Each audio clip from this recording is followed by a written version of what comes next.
বিসমিল্লাহির রহমানির রহিম। তো এখানে এই যে মটরশুঁটি দিয়ে পরোটা করেছি, তো এই রেসিপিটা আপনাদের সাথে শেয়ার করছি।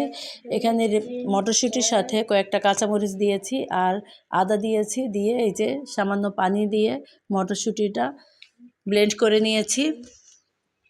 তারপরে এই যে একটি কড়াইতে তেল দিয়ে তারপরে এই যে ব্লেন্ড করা মটরশুঁটিটা দিয়ে দিচ্ছি, দিয়ে এই যে নেড়ে চেড়ে রান্না করছি।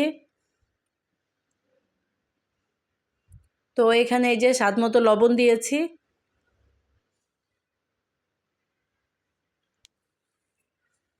তো এই যে দেখেন নেড়ে চেড়ে রান্না করে তারপরে উঠিয়ে নিব।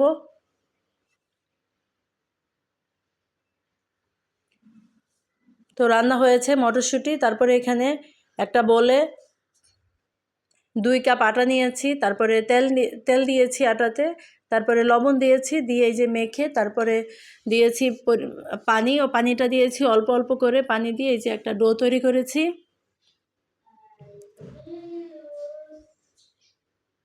তারপরে এই যে তেল মেখে রেস্টে রেখেছিলাম।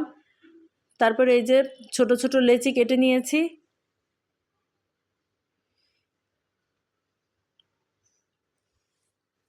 তো একটা ট্রেতে তেল মেখে নিয়েছি। তো এই যে দেখেন পরোটা তৈরি করছি। এখানে প্রথমে রুটিটা বেলে নিচ্ছি।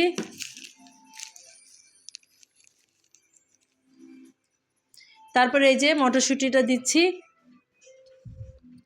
তো এই যে পরোটার মতো ভাঁজ করে তারপরে এই যে আবার বেলে নিয়েছি।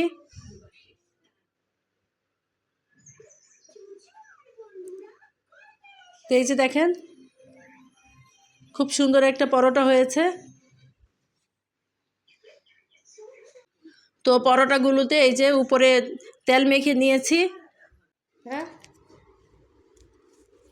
তারপরে এই যে এখন ভাজতে নিয়ে যাব। তো এই যে দেখেন একটা কড়াইতে এই যে ভাজতেছি। তো পরোটাগুলো তেল ছাড়া ভেজে নিয়েছি। তো এই যে দেখেন এপিট ওপিট 2 পিঠ ভেজে নিয়েছি।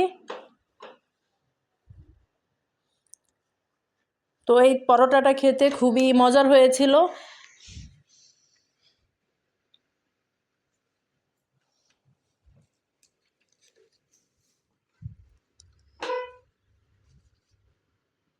তো এই যে দেখেন সবগুলো পরোটা এভাবেই ভেজে নিয়েছি। তো এই যে পরোটাগুলো কেটে নিয়েছি ছোট ছোট করে। তো আজকে এ পর্যন্তই। আল্লাহ হাফেজ।